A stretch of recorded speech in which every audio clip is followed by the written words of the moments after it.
सत्यस्य दर्पं दलयन्तम् उग्रं सत्यस्य मार्गं भुवि स्थापयन्तम् अज्ञाननाशे रवितुल्यतेजं प्रभु रामपालं च मनसा स्मरामि। हे कबीर करुणावतार सतगुरु बन पधारे परमेश्वर।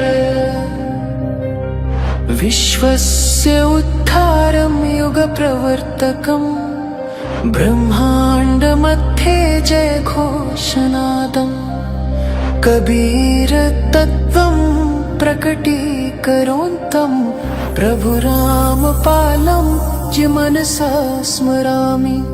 हे कबीर करुणावतार सतगुरु बन पधारे परमेश्वर।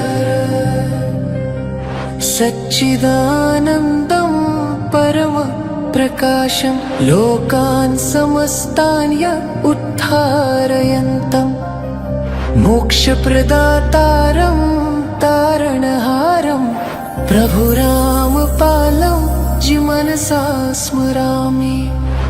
हे कबीर करुणावतार सतगुरु बन पधारे परमेश्वर।